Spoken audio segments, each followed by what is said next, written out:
آج پہلا موقع تھا کہ ان کے شیشہ دل پر رنج و غم کا عکس پڑا۔ وہاں ایک مہینہ گزار کر بی بی آمنہ نے گھر لوٹنے کا ارادہ کیا اور جناب محمد صلی اللہ علیہ وآلہ وسلم کو لے کر مکے کے لیے روانہ ہو گئیں۔ شوہر کی طرح بی بی آمنہ بھی راستے میں بیمار پڑ گئیں۔ مکے اور مدینے کے بیچ میں ایک گاؤں ہے ابوا، وہاں پہنچی تو حالت نازک ہو گئی اور پھر سنبھل نہ سکی، وہیں وفات ہو گئی اور وہیں دفن ہوئی۔ حضرت عبداللہ کی وفات بھی تو پردیس میں ہی ہوئی تھی اور دفن بھی تو اسی طرح ہوئے تھے، قوم اور وطن سے دور۔ اللہ آپ کا ولی و کارساز ہے اے محمد صلی اللہ علیہ وآلہ وسلم۔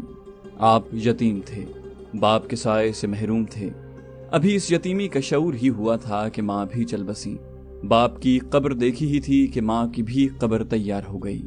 اب آپ صلی اللہ علیہ وآلہ وسلم تنہا رہ گئے، ماں ساتھ تھی، تب بھی آپ کو یتیمی کا ملال تھا۔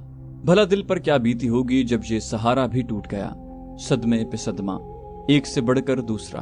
ام ایمن نے آپ کو اپنی حفاظت میں لیا اور بڑے پیار سے گھر لائیں۔ مکہ پہنچے تو آپ بلک بلک کر رو رہے تھے۔ آج آمنہ کے لال کی حالت دیکھی نہیں جاتی تھی۔ اس حادثے کا عبد المطلب پر بڑا اثر ہوا۔ محمد صلی اللہ علیہ وآلہ وسلم کے لیے ان کے سینے میں ماں کی محبت اور باپ کی شفقت ابل پڑی۔ اب وہ آپ پر بے انتہا مہربان ہو گئے، پہلے سے زیادہ ماننے لگے، بڑی محبت سے پیش آتے، لطف و کرم کی بارش کرتے، ہر آن آپ صلی اللہ علیہ وآلہ وسلم کا خیال رکھتے، ہر طرح سے دلجوئی فرماتے، اپنی ذات اور اپنی اولاد سے بڑھ کر آپ کی فکر رکھتے۔ حضرت عبد المطلب قریش کے سردار تھے۔ کعبہ کے زیر سایہ اپنی گدی پر بیٹھتے تو بیٹے ادب و احترام میں گدی سے ذرا دور بیٹھتے، لیکن محمد صلی اللہ علیہ وآلہ وسلم آ جاتے تو انہیں اپنے پاس بلاتے، اپنی گدی پر بٹھاتے اور پیار سے پیٹھ سہلاتے۔ لیکن افسوس عبد المطلب بھی زیادہ دن نہ ٹھہرے۔ محمد صلی اللہ علیہ وآلہ وسلم ابھی 8 سال کے ہوئے تھے کہ دادا بھی چل بسے۔ دادا کی موت پر آپ کے دل کو سخت صدمہ پہنچا، ویسا ہی صدمہ جیسا اس سے پہلے ماں کی موت پر ہوا تھا۔ شاید دادا کا غم ماں کے غم سے بھی سوا تھا۔ اب آپ کچھ سمجھدار ہو چکے تھے، شعور بیدار ہو رہا تھا، جذبات اور احساسات میں وسعت اور گہرائی آ رہی تھی، لطف و محبت کی حقیقت کو سمجھنے لگے تھے، نوازش و کرم کی قدر و قیمت جاننے لگے تھے۔ اس لیے محرومی کا احساس بھی اتنا ہی شدید تھا، اس کے چھن جانے کا غم بھی اتنا ہی گہرا تھا۔ آنکھوں سے آنسو جاری تھے، دل درد و غم سے چور تھا، خود تڑپ رہے تھے، اوروں کو تڑپا رہے تھے۔ پیارے دادا کا جسم قبر کی کال کوٹڑی میں چھپ گیا اور پھر ہمیشہ کے لیے اوجھل ہو گیا۔ قرآن کریم میں ارشاد ہے، کیا ایسا نہیں کہ اس نے تم کو یتیم پایا تو ٹھکانہ عطا فرمایا اور راہ حق سے بے خبر پایا تو سیدھا راستہ دکھایا؟ بے شک ایسا ہی ہے۔ ماں باپ کی آنکھیں بند ہوئی تو محمد صلی اللہ علیہ وآلہ وسلم اللہ کی رحمتوں سے محروم نہ ہو گئے۔ یہ اسی کا فضل و کرم تھا کہ آپ کو ایسے دادا ملے جو آپ پر ماں باپ کی طرح مہربان تھے، پھر ایسے چچا ملے جنہوں نے کبھی یتیمی کا احساس نہ ہونے دیا۔ دادا عبد المطلب کا انتقال ہوا تو ابو طالب نے آپ کو اپنی پرورش میں لے لیا۔ یہ عبد المطلب کے بیٹے تھے اور اسی ماں سے تھے جس ماں سے آپ صلی اللہ علیہ وآلہ وسلم کے والد عبداللہ تھے۔ اس طرح یہ آپ کے بالکل سگے چچا تھے۔ دادا نے اپنی موت سے پہلے ان کو آپ کا سرپرست بنا دیا، وصیت کر گئے کہ محمد صلی اللہ علیہ وآلہ وسلم کا ہر طرح سے خیال رکھنا، ان کی خیر خواہی میں کوئی کسر نہ اٹھا رکھنا۔ حضرت عبد المطلب کی کئی بیویاں تھیں، ان بیویوں سے 10 بیٹے تھے۔ ابو طالب نہ تو بھائیوں میں سے سب سے بڑے تھے، نہ سب سے زیادہ مالدار، البتہ سب سے زیادہ باہمت تھے، شرافت میں بھی سب سے بڑھ کر تھے، طبیعت کے بھی بہت نیک تھے۔ پھر آپ صلی اللہ علیہ وآلہ وسلم کے والد عبداللہ اور وہ بالکل سگے تھے۔ بقیہ بھائی دوسری بیویوں سے تھے، اس لیے کوئی تعجب کی بات نہیں اگر باپ نے یہ ذمہ داری ان پر ڈالی اور انہیں یہ وصیت کر گئے۔ عبد المطلب کی طرح ابو طالب بھی محمد صلی اللہ علیہ وآلہ وسلم کو بہت مانتے، ہمیشہ کلیجے سے لگا کر رکھتے، سوتے تو ساتھ لے کر سوتے، کہیں جاتے تو ساتھ لے جاتے۔ آپ کے آگے نہ ان کو اپنی جان کی فکر ہوتی نہ اپنے بچوں کی۔ ان کو آپ صلی اللہ علیہ وآلہ وسلم سے اس قدر محبت کیوں تھی؟ آپ دن رات ان کی نگاہوں کے سامنے رہتے، وہ دیکھ رہے تھے کہ آپ کے اندر سچائی اور ایمانداری ہے، شرافت اور پاک بازی ہے، ایک ایک بات میں بے مثال ذہانت اور فطانت ہے، ایک ایک چیز سعادت مندی اور خوشبختی کا پتہ دیتی ہے۔ چچا کی سرپرستی میں 4 سال گزر گئے۔ جسم پروان چڑھتا رہا، عقل کا دائرہ وسیع ہوتا رہا اور فطری صلاحیتیں ابھرتی رہیں۔ 12 سال کے ہوئے تو جسم میں کافی مضبوطی اور توانائی آ چکی تھی، عقل میں غیر معمولی گہرائی تھی، ذہانت بلا کی تھی، روح میں بے پناہ عظمت اور بلندی تھی، وسعت و ہماگیری تھی، احساس و شعور سے وہ بھرپور تھی۔ ابھی آپ کی عمر ہی کیا تھی، مسیں بھی نہیں بھیگی تھیں، لیکن سر پر اقبال مندی کا ستارہ چمک رہا تھا۔ آپ میں غیر معمولی صلاحیتیں جھلک رہی تھیں اور عجیب و غریب کمالات ظاہر ہو رہے تھے۔ ابو طالب دیکھ دیکھ کر سخت حیران ہوتے، حیرت سے انگشت بدنداں ہوتے۔ اب ان کے نزدیک آپ کا شمار نو آموز بچوں میں نہ تھا، بلکہ سوجھ بوجھ رکھنے والے بڑے بزرگوں میں تھا۔ پوری بے تکلفی سے ہر طرح کے مسائل پر آپ سے تبادلہ خیال کرتے، جیسے کوئی شخص اپنے کسی برابر کے ساتھی سے کرے۔ اسی زمانے میں جبکہ آپ کی عمر تقریباً 12 سال تھی، ابو طالب نے شام کے تجارتی سفر پر جانے کا ارادہ کیا۔ سفر دور دراز کا تھا اور راستہ دشوار، اس لیے آپ کو ساتھ لے جانے کا خیال نہ تھا، لیکن وہ چلنے لگے تو آپ صلی اللہ علیہ وآلہ وسلم لپٹ گئے۔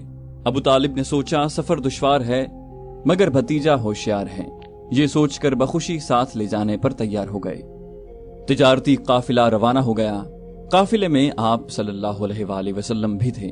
راستے میں جو کچھ دیکھتے اس پر غور کرتے، جو کچھ سنتے اس پر سوچ بچار کرتے اور سب کچھ ذہن میں محفوظ کرتے جاتے۔ قافلہ مختلف علاقوں سے گزرا، بہت سے شہروں میں ٹھہرا، بالآخر شام کی سرزمین میں پہنچ گیا اور وہاں کے ایک مشہور شہر بصرہ میں پڑاؤ ڈال دیا۔ بصرہ میں بحیرہ نامی ایک راہب تھا، اس کے گرجا گھر کے پاس ہی ایک سایہ دار جگہ تھی۔ قریش تاجر جب بھی بصرہ پہنچتے وہیں پر ٹھہرتے، ٹھہر کر کچھ دیر آرام کرتے، پھر آڑتیوں اور بیوپاریوں سے ملتے۔ یہ قافلہ بھی اسی جگہ آ کر ٹھہرا اور ہر شخص اپنے اپنے کام میں مصروف ہو گیا۔ کوئی زیادہ تھکا ہوا تھا، وہ آرام کرنے لگا، کوئی بھوک سے بیتاب تھا، وہ دسترخوان پھیلا کر بیٹھ گیا، کوئی اپنا تجارتی سامان ٹھیک کرنے لگا کہ جلدی سے اسے ٹھکانے لگائے۔ ابھی کوئی بہت زیادہ دیر نہیں ہوئی تھی، لوگ اسی طرح اپنے اپنے کاموں میں لگے ہوئے تھے کہ ایک قاصد آیا اور بولا، آپ لوگ بحیرہ کے یہاں تشریف لے چلیں، انہوں نے آپ سب لوگوں کو یاد کیا ہے، کھانا بھی آپ لوگوں کو وہیں کھانا ہے، سب کچھ انتظام ہو چکا ہے۔ لوگ حیرت سے ایک دوسرے کا منہ تکنے لگے، نگاہیں گویا ایک دوسرے سے پوچھ رہی تھیں۔ وہ یہاں کئی بار آئے، ٹھہرے اور چلے گئے، لیکن بحیرہ نے کبھی نہ پوچھا آج وہ اتنا مہربان کیوں ہو گیا۔ بہرحال کیا کرتے، انکار کرنے کی کوئی وجہ نہ تھی، دعوت قبول کر لی۔ تمام لوگ قاصد کی رہنمائی میں روانہ ہو گئے، ہاں صرف محمد صلی اللہ علیہ وآلہ وسلم رہ گئے۔ آپ نہیں گئے اس لیے کہ ابھی بچے تھے۔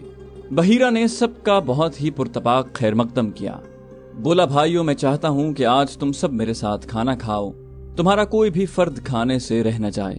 اہل قافلہ نے کہا، ہم سب آ گئے ہیں، ہاں ایک چھوٹا بچہ بھی ساتھ تھا، اس کو وہیں چھوڑ آئے ہیں۔ بحیرہ نے کہا، نہیں نہیں، بچہ ہے تو کیا ہوا، اس کو بھی لاؤ، وہ بھی یہیں کھانا کھائے گا۔ ان کی حیرانی اور بڑھ گئی کہ ایک تو خلاف معمول دعوت کی، پھر یہ بھی اصرار کہ کوئی رہ نہ جائے۔ لوگوں نے سوال کیا، بحیرہ کیا بات ہے، آج آپ نے ہماری دعوت کی ہے، اس سے پہلے تو کبھی نہیں کرتے۔ بحیرہ نے کہا کہ آپ لوگ دور کے مسافر ہیں، ہمارے پڑوس میں آ کر ٹھہرے ہیں، ہم پر آپ کا حق ہے، ہمیں اس کا خیال کرنا ہی چاہیے۔ میں نے چاہا آپ لوگوں کی کچھ خاطر ہو جائے، اور کیا بات ہو سکتی ہے۔ بحیرہ نے ٹالنے کی کوشش کی۔ لوگوں نے کہا، بخدا کوئی بات ہے ضرور، محض اتنی بات تو ہو نہیں سکتی۔ اہل قافلہ کی الجھن بدستور قائم تھی۔ قاصد ابو طالب کے ڈیرے پر گیا، محمد صلی اللہ علیہ وآلہ وسلم کو ساتھ لے کر آیا۔ بحیرہ اور تمام اہل قافلہ بیٹھے آپ کا انتظار کر رہے تھے۔ بحیرہ کی نظریں محمد صلی اللہ علیہ وآلہ وسلم پر پڑی تو جم کر رہ گئیں۔ وہ ٹکٹکی لگائے آپ کو دیکھتا رہا۔ سب نے کھانا کھایا، کھانا کھا کر وہ ادھر ادھر پھیل گئے، کوئی تو چہل قدمی کر رہا تھا، کوئی گھوم پھر کر بحیرہ کا گرجا دیکھ رہا تھا۔ ایسے میں بحیرہ آپ صلی اللہ علیہ وآلہ وسلم کے پاس آیا اور بولا، بیٹے تمہیں لات اور عزا کی قسم جو کچھ پوچھوں صحیح صحیح بتا دینا۔ آپ صلی اللہ علیہ وآلہ وسلم نے فوراً لقمہ دیا، لات اور عزا کی قسم نہ دیجیے۔ بحیرہ نے دوبارہ التماس کیا، اچھا خدا کی قسم جو کچھ پوچھوں سب بتلا دینا، کچھ چھپانا مت۔ آپ صلی اللہ علیہ وآلہ وسلم نے اس کی درخواست منظور کر لی۔ پوچھئے کیا پوچھتے ہیں۔ بحیرہ آپ سے آپ کے بارے میں ہی مختلف سوالات کرنے لگا، کچھ مزاج اور طبیعت کا حال پوچھا، کچھ عادات اور اخلاق کے بارے میں دریافت کیا۔ آپ اس کے ہر سوال کا جواب دیتے رہے۔ اتنے میں ابو طالب محمد صلی اللہ علیہ وآلہ وسلم کو لینے آ گئے۔ بحیرہ ابو طالب کی طرف متوجہ ہو گیا، یہ بچہ تمہارا کون ہے؟ ابو طالب نے یوں ہی چلتا ہوا جواب دیا، یہ میرا بیٹا ہے۔ بحیرہ نے ابو طالب کی بات ماننے سے انکار کر دیا، یہ کیسے ہو سکتا ہے؟ یہ تمہارا بیٹا نہیں، اس بچے کا باپ زندہ ہو یہ ہو نہیں سکتا۔ آپ صلی اللہ علیہ وآلہ وسلم کے بارے میں بحیرہ کی یہ معلومات دیکھیں تو ابو طالب دنگ رہ گئے۔ ابو طالب نے اپنی بات کی تصحیح کی، ہاں یہ میرا بھتیجا ہے۔ بحیرہ نے پھر سوال کیا، اور اس کا باپ؟ ابو طالب نے مزید وضاحت کی، ابھی یہ ماں کے پیٹ میں ہی تھے کہ باپ کا انتقال ہو گیا۔ بحیرہ نے کہا، تم نے سچ کہا، اب اپنے بھتیجے کو واپس گھر لے جاؤ اور دیکھو اسے یہودیوں سے بچا کے رکھنا۔ خدا کی قسم اگر انہوں نے دیکھ لیا، اور جس حد تک میں نے اسے پہچان لیا ہے انہوں نے پہچان لیا، تو اس کی جان کے پیچھے پڑ جائیں گے۔ تمہارا یہ بھتیجا کتنا عظیم انسان ہوگا اس کا تم تصور نہیں کر سکتے، جیسا ہیرا کوئی پیدا نہیں ہوا۔ بحیرہ ایک ہی سانس میں سب باتیں کہہ گیا، بالکل ایسا لگ رہا تھا جیسے وہ بائبل کا کوئی صفحہ سنا رہا ہو، یا آپ صلی اللہ علیہ وآلہ وسلم کی پیشانی پر لکھا ہوا کوئی نوشتہ تقدیر پڑھ رہا ہو۔ پھر وہ واپس ہو گیا، چہرہ خوشی اور اطمینان سے چمک رہا تھا، اور وہ زیر لب یہ کہتا جا رہا تھا، میرا اندازہ بالکل صحیح نکلا۔ ابو طالب آپ صلی اللہ علیہ وآلہ وسلم کو لے کر مکہ واپس آ گئے۔ بحیرہ نے جو کچھ کہا تھا وہ سب دماغ میں گونج رہا تھا۔ آپ صلی اللہ علیہ وآلہ وسلم کے بارے میں جو پیشن گوئی کی تھی وہ ذہن میں گردش کر رہی تھی۔ آپ صلی اللہ علیہ وآلہ وسلم کے لیے اپنے ملک سے باہر نکلنے کا یہ پہلا اتفاق تھا۔ واپس ہوئے تو اس طویل سفر کے دوران آپ نے جو کچھ دیکھا تھا ذہن میں تازہ کرتے رہے، لوگوں سے جو کچھ سنا تھا اس پر غور کرتے رہے۔ آپ نے بڑے بڑے ریگستان اور اونچے اونچے پہاڑ دیکھے تھے، ہرے بھرے گلستان اور پھولوں سے لدے ہوئے باغ دیکھے، طرح طرح کے نشیب و فراز طے کیے تھے، مختلف شہروں اور بستیوں سے گزرے تھے، ان سے متعلق لوگوں میں جو گفتگو ہوئی، ماضی اور حال کے بارے میں جو باتیں ہوئی تھی، سب آپ نے توجہ سے سنی تھی۔ آپ صلی اللہ علیہ وآلہ وسلم کو ایسے لوگ بھی دکھائی دیے جو انہی چیزوں کو پوچھتے تھے جن کو آپ کی قوم پوچھتی تھی۔ ایسے لوگ بھی نظر آئے جو آسمانی کتابوں کے احکام پر عمل پیرا تھے۔ یہ بھی سننے میں آیا کہ کچھ لوگ آتش پرستی میں مگن ہیں۔ ایسے لوگ بھی ہیں جو پتھر کی مورتیوں کے حضور عبادت کی رسوم ادا کرتے ہیں اور بندگی کے سارے آداب بجا لاتے ہیں۔ کچھ لوگ ہیں جنہوں نے اپنی نکیل یہودی علماء کے ہاتھوں میں دے رکھی ہے، جو کتاب الہی کی من مانی تعویلیں پیش کر رہے ہیں اور اپنے جی سے شریعت بناتے ہیں۔ کچھ لوگ ہیں جو عیسائی پادریوں کے اشاروں پر چلتے ہیں، جنہوں نے غیب دانی کا ڈھونگ رچا رکھا ہے۔ اس گھٹاٹو پندھیارے میں آپ صلی اللہ علیہ وآلہ وسلم ایک ایک چیز کا جائزہ لیتے، غور و فکر کرتے، افکار و خیالات کا سلسلہ بندھ جاتا اور دیر تک اسی عالم میں غرق رہتے، رہ رہ کر سوچتے کہ کس کی راہ ٹھیک ہے اور کس کی غلط، کون حق پر ہے اور کون باطل پر، حق کہاں ہے اور وہ ہے کیا۔ کم سن مگر دیدہ ور اور روشن ضمیر آپ صلی اللہ علیہ وآلہ وسلم کو فکر تھی کسی طرح حق مل جائے، اس کی حقیقت کھل جائے، تاریکی کا پردہ چاک ہو جائے اور روشنی نظر آ جائے۔ تو دوستو یہ تھی ہماری آج کی ایپیسوڈ۔ امید کرتے ہیں آپ کو ہماری کہانی پسند آئی ہوگی۔ جانے سے پہلے اس ویڈیو کو لائک کیجئے اور شیئر کرنا مت بھولیے۔ کامنٹ کر کے ہمیں بتائیے کہ آپ کو ہماری ویڈیو کیسی لگی، اور اگر ابھی تک آپ نے اس چینل کو سبسکرائب نہیں کیا تو اسے سبسکرائب کیجئے اور بیل آئیکن دبا کر آل نوٹیفیکیشنز آن کر لیجئے۔